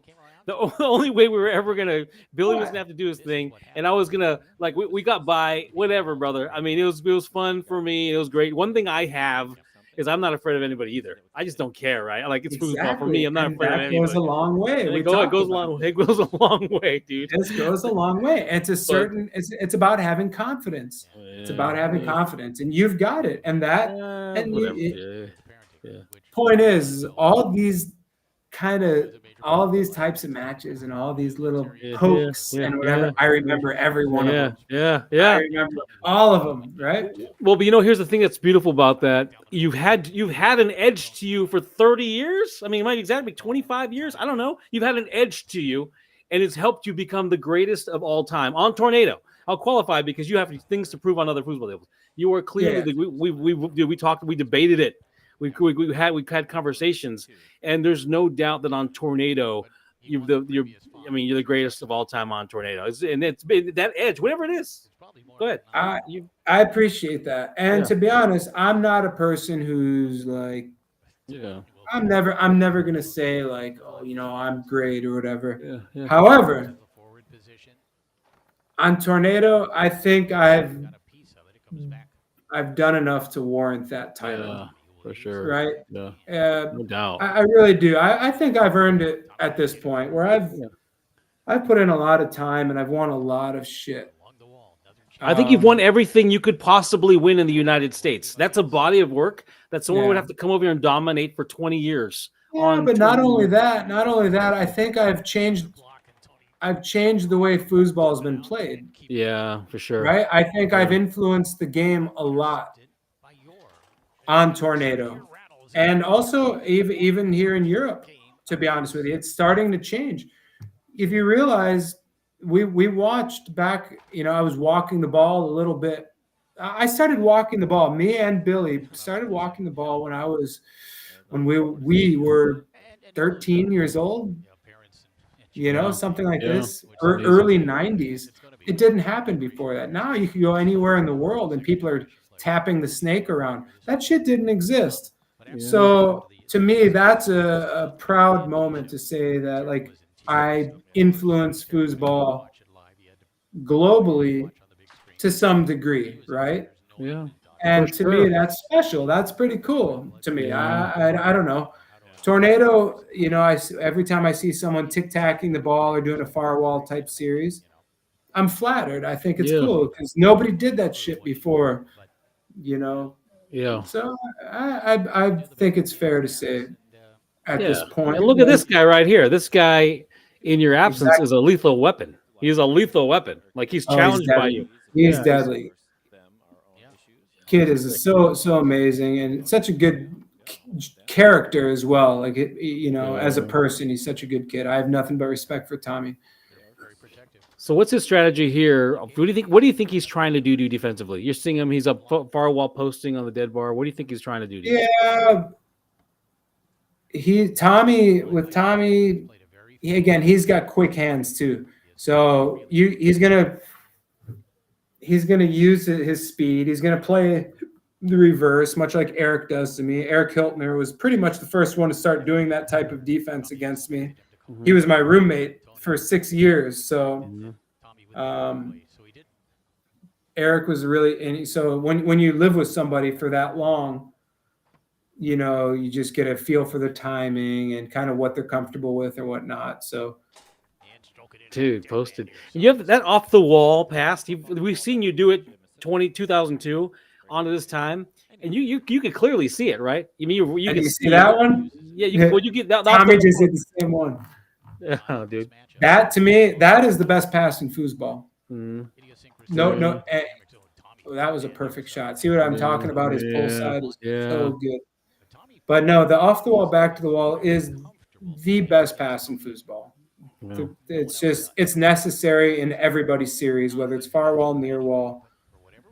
It's just well, so what establishes it? Is it the wall pass or the brush down, or a combination of the fear of both that establishes it to make them jump?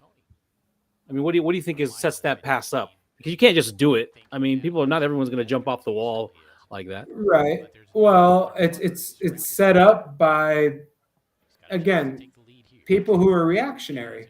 Mm-hmm. Yeah. Anybody who's reactionary, anybody who's going to jump, for any reason, which you can't just on my Tic Tac series, you can't just sit still. You just can't. You can't. You have to jump. You have to. So it's just a matter of I have the off the wall pass to go with it. It's a series of passes.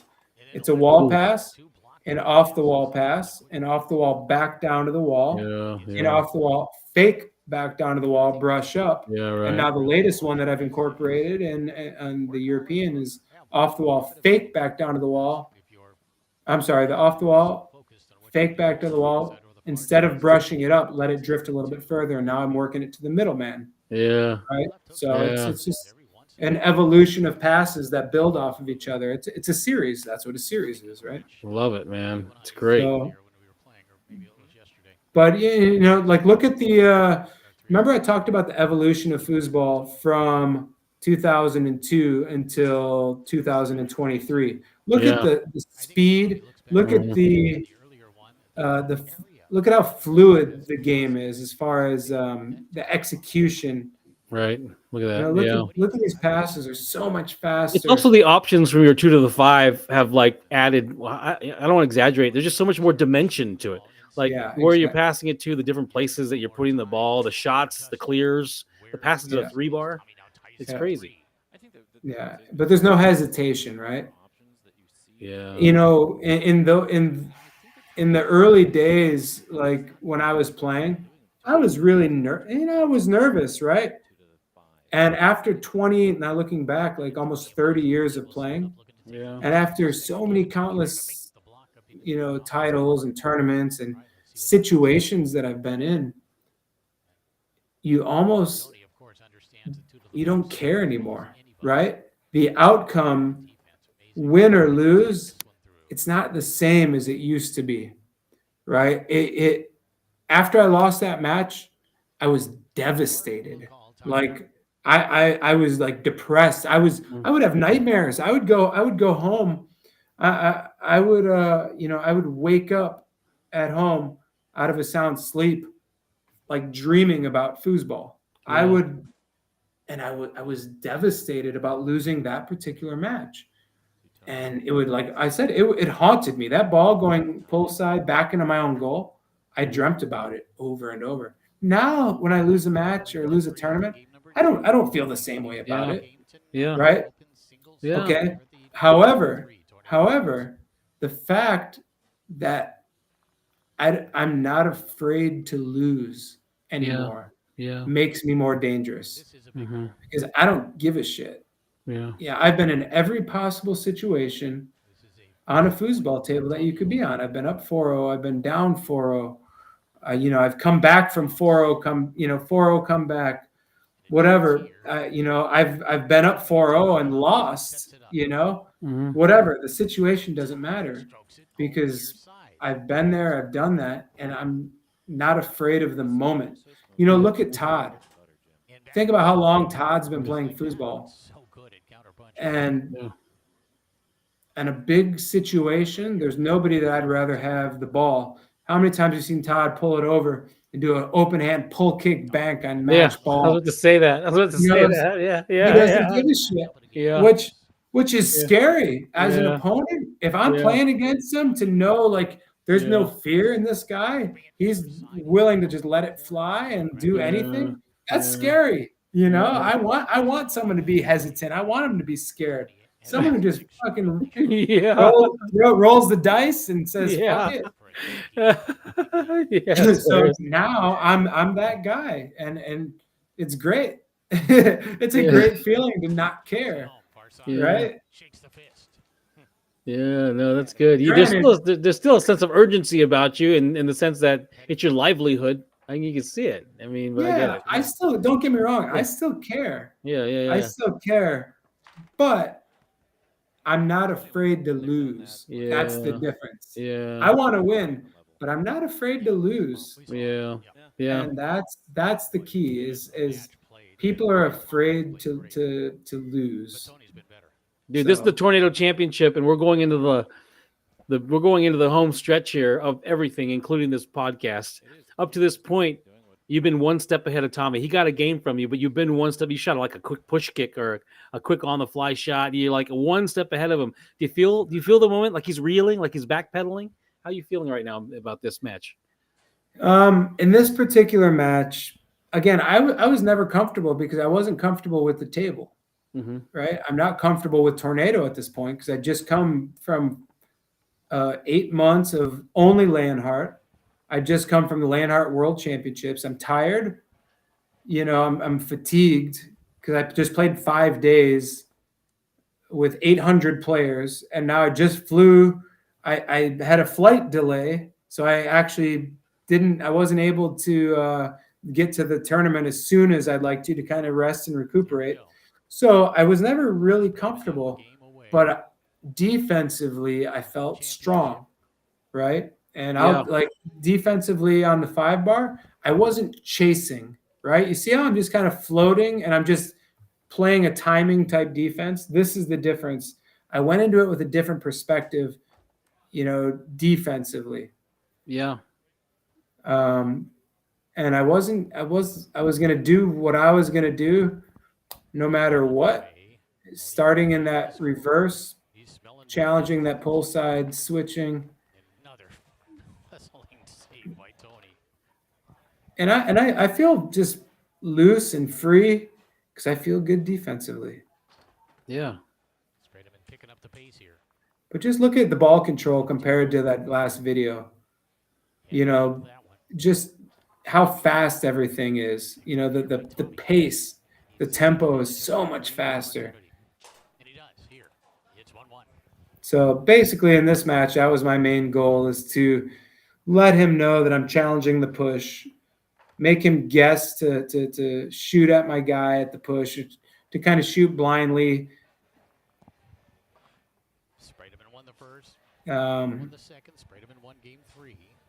So this is game 4, right? yeah. Yeah. This time he does get it through 2 to the 5. Dude, it must be fun to play your freaking clone who's just younger than you. I don't like it. I'm never comfortable against Tommy. He keeps coming at you, Yeah. right? He keeps coming at you, and he's a fighter. It can't help though that you love the guy. It can't be. I mean, I know you got to put that to the side, but it can't help, right? No, it definitely does. In Yeah, fact, the yeah. first few times that he beat me, like I was almost too nice to him.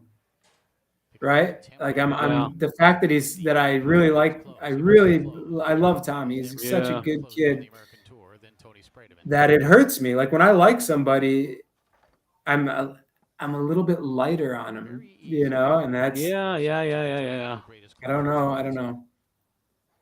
So if you notice here, like see how you see the way that I'm kind of working the put. I move to the push side of the big dot when I'm shooting. And this series I started doing a couple years ago for Ryan, because Ryan really had a stretch where he would block me very, very well. And I had to get creative because, again, my pull side is not great. And Ryan's able to kind of react to it. I have a little bit of a hitch to it, But by moving the ball to the push side, the push side with that big dot, and loading up on the ball like this, all I have to do is flip it over, and I'm able to chop the ball through at an angle. I'm able to 7 it through. I'm able to hit a 1-inch push side. And the fact that I'm loaded up on that ball like that, it's much easier to go pull side. But I shift the defense all the way over. And this is something that I used against Ryan. So you'll see me kind of use it against Tommy when he's in that reverse defense. Singles, yes, there's no doubt, right? So, and on Tommy's 2 to the 5, in this particular match, I've done fairly well against him for the simple fact that, and I'll reveal it. Fuck it, why not? Tommy, when he is close to the wall on his 2 to the 5, he very rarely does a very short to the wall. He'll do a close to the wall. When he's close to the wall, he brushes up. As the ball comes further off of the wall, he's going to go back down. So if you watch my 2 to the 5 defense, I'll most likely kind of be further off the wall as he's bouncing. As he's bouncing off of the wall, I'm going to be out for the steep brush up in that first second. And as the ball creeps off of the wall, that's when his brush down is a little bit, is when he works the brush down. So I love that you're talking about this, because you know what? If Tommy sees it, it's going to make him better, right? And if he doesn't know, he's going to make it. He has to. This is how people grow, man. It's how they. I love it. And to be honest, I'm only saying it because it is Tommy, and I like the kid. So yeah, and it makes it interesting. But that was the thing against him. Like, he never really works the watch on his 2 to the 5. So in the first second, see how in the first second when he's close to the wall, he does a brush up. Of course, it's not. I'm not just going to sit there in the lane and show him. But for the most part, I'm going to favor being further off the wall in that first second, because he doesn't necessarily work a very tight wall when he's bouncing it off the wall. Now, did you study him, or did you study tape, or just like playing him got used to? He lived in Florida, so yeah. Dude, that was it. And this was really satisfying for me. My goal going into this tournament was to win 2 world titles back to back. To be able to win the Leonhardt World Championships and the Tornado World Championships back to back weekend. This is something Federico's never had to deal with. Transitioning from table to table without any practice. Yeah. Right? He went to Todd's house and practiced for 2 weeks or whatever on Tornado. I flew directly from the Leonhardt World Championships to the Tornado World Championships. And guess what I'm going to have to do this week? I leave for Thursday to go play the Bonzini World Championships, and I'm flying directly to Dallas for the Tornado World Championships, again, with 0 practice. So we'll see what happens. Bonzini is going to be a challenge for me. But maybe I'll surprise some people. Dude, what a great segue. Dude, we're going to close the show on this. You're coming to the Tornado World Series. We're trying to get people to go to their first ITSF event in the United States. First Tornado World Series. There's been other ITSF events, but the first Tornado World Series. Tell people why they should come. Tell people why you're coming. Tell people about Floro, and tell people why they should come. Okay. The ITSF World Championships in Dallas. I'm going because my goal is to be the number 1 player. I'm after the golden ticket, right? For those of you that don't know, the golden ticket is the winner of open singles, the winner of women's singles. They get entered into a final tournament where the world champions of every table, for instance, there's a World Championships of Tornado, Garlando, Leonhardt, at every table from open singles and women's singles, they get entered into a final tournament. It's a gold tournament, and I believe it's sponsored by Floro. who is also sponsoring me. Thank you very much. Big shout out for making it possible for me to tour around the way that I have been the past year. And there's a big tournament where it's going to be 12 players. The 5 world championships from 5 world champions from each table in men's and women's, and then the number 1 men's player in points and the number 1 women's player in points at the end of the year. Those are going to be the 12 players qualified for it. It's going to be a big cash prize and a super prestigious event. So that's what I'm after. I want to go, and I figure Tornado is going to be my best chance at qualifying to make this big event. And then there's going to be a lot of international players as well. There's going to be a lot of German players, a lot of European players coming over for the tournament. And the ITSF, again, like I mentioned earlier, I know American players are so stuck in their ways and they don't like the dress code. They don't like the single elimination or the format or whatever. However, the ITSF has a level of professionalism that is unmatched. And I didn't necessarily see it when I only played Tornado, when I played just the IFP tour or whatever. But coming from Europe and playing this past year, the production that the ITSF puts on is really unbelievable. It makes you proud to be a foosball player. It's something that I could show somebody and say, hey, look at the production of this. Look at the,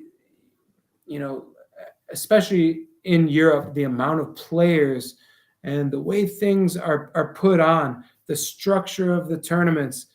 Things are done really, really well. And even we've been programmed so much in American foosball about money, right? Even amateur players are, I need to, I'm not going to go play if I can't, make money. It's like, we've been so programmed to make it about money that we've kind of lost sight of the fact that we play for prestige, right? This is what I do for a living. I'll be there. Even if there's not a huge cash prize, I want to go and I want to be the world champ. I want to be the number 1 player in the world. I want to be the top guy. And this is how you do it, right? And I think we've all kind of lost sight of that. I think we've lost sight of the fact that, to play and be the best at something, it means something. It's not about always making, as much money or making that much money. I don't know. I won the world championships of Leonhardt last year. You know what it paid? $1,000. Right? That didn't cover shit. My entry fees were, $100, right? 100 euros, something like this. But a week in Germany at an Airbnb was 700 or 800 euros. Eating the whole weekend, my flights, everything. I spent well over 1,000 euros. However, this was my most proud moment of the year. And I've accomplished a lot in foosball, right? But I didn't care about the money. I was so damn happy. If you watch the video, if you go watch me win the World Championships of Leonhardt last year, I was so fired up. It wasn't because I won a fucking $1 million. Mm-hmm. It was because I just won. I just won the biggest tournament of the year on this table, right? And that meant something to me. And we've all kind of lost sight of that, right? Right. I'm going to the Bonzini World Championships this next week. You know what it pays? Me neither. I have no clue. I don't care. I don't care. Yeah. But I want to go there and I want to win it because that's what it's about. Yeah. I have no clue what it pays. I don't even care what it pays. And American players have been so caught up on the fact that, expert, we need to cater to the expert players because they're the majority of the players. Mm-hmm. You know what? When I won rookie singles in 2001, you know what I got at the World Championships? Trophy. A trophy. Yeah. And what did you get for 1990 amateur doubles world champion? What did you win? Like a trophy and like $300. There's a little bit of money in there. You got money? Yeah, they had money. Oh, because it was amateur. Maybe not rookie. Yeah. That's right. He's amateur. Well, the point is we've lost sight of the fact that I like to just compete. Yeah. We need to compete and try and be the best, right? And I don't know, maybe the whole giving tables out to rookies has kind of conditioned everybody that it's about, making money or whatever. And I think that's what's weakened our player base. I think the American players, if you take away the old school players, because you have to look at it. Go around the tournament room in the US and look at the average age of the player, right? The old school, everybody's a senior, right? We have no new players. And the new players, they're like entitled, right? They think they deserve to, to make money. When I started playing, I just wanted to play. I wanted to win. I didn't care. I was happy with a trophy or a jacket. Winning a jacket was a big deal. I didn't care if I got money. I was proud to be the best in that category or whatever, So point is, to wrap it up, ITSF tournament, they put on an amazing production, and they're looking at the big picture, right? They're putting a level of professionalism which we haven't seen in foosball in a very, very long time in the United States. So I think it's important for all of us to go there, show support, and enjoy the competition and try and compete and try to be the best. We've lost sight of what it means to be a world champion, right? Yeah. And you're just going to have to go through me to do it. So. Dude, let me validate you, man, and summarize that, because the way my brain operates, you're 1,000% correct. But I just want to say that it's a big tent, and the ITSF represents a certain idea and culture of how to, because I don't want to demean anybody else who's trying to do stuff. So everyone who's trying to do stuff is great, but ITSF represents an athletic event that's trying to deliver a different presentation of foosball, and we can honor that and respect that. And other people that have their tournaments, whoever it is, God bless you. If people show up to your tournaments, they want to play your style of tournament. So it's worth coming to the Tornado World Series to experience it. And I'm going to speak out of both sides of my mouth, because I may still throw a big tournament that, frankly, I feel like I owe you, dude. And I would fight. We'll talk about that later. It's a tournament I feel like I owe you. You did work for me on this Thunderdome thing. I was planning this Ironman thing. You moved to Europe, and it was remember, we talked about dates, and you moved. Yeah. Now that tournament was going to be put on for a whole different reason. It was going to be put on for a whole different reason. Those reasons have changed, but it doesn't matter. We'll get to that. Point being, there's all these different types of events. The ITSF is a new experience. I mean, the Tornado World Series is a new experience, and we want foosers to come out and see Tony. Come out. You don't have to play. Come out and watch. You got this thing scrolling on the bottom. Just quit being a bunch of babies. That's what I say. Show up and, dude, honestly, remember, we've all seemed to forget that we actually love to play foosball. That's it, dude. Right? That's it. Yeah. Like why did we all start playing? Because we enjoy it. Get your asses out. Yeah. And just play the game and quit bitching, because everybody's complaining and entitled and just like a bunch of little girls, man. Get out there and fucking play some foosball. A bunch of babies, man. It bothers me. All right, man. And I'll be honest, I have a different perspective, because I'm viewing and I read. I'm not very active online, but I read everything. I'm watching what's happening. Yeah. And I'm embarrassed. for you fucking guys, man. Get out and play some foosball and just I don't know. Get Dude, out there. we're starting it here, man. We're starting it here, and we want you back every single year, man. We want you to come back to. We're gonna have a Tornado World Series next year I'll be too. It's there. gonna happen, dude. You don't, Um, you don't have to ask me twice. we need to close on that, dude. You've been the best flipping guest, dude. And I would love to do this again at some point. And we got to time these things out, space them out. But I think people have a ton to learn from this, a ton to learn from you watching you lose in 02 to Frederic, to watching you win in 2023, the insights, the background, dude. I just think you're a very special master. I mean, there are levels. You're a different type of master, and anytime you want to talk about foosball, we all have something to learn, dude. So I just want to thank you, man. I appreciate you having me, Mark, and I'm open to doing it anytime. We don't need to break, and we didn't. To be honest, we didn't really break down the match. Really, it was more about just bullshit and then kind of telling you whatever it is. Yeah. But I'm open to it.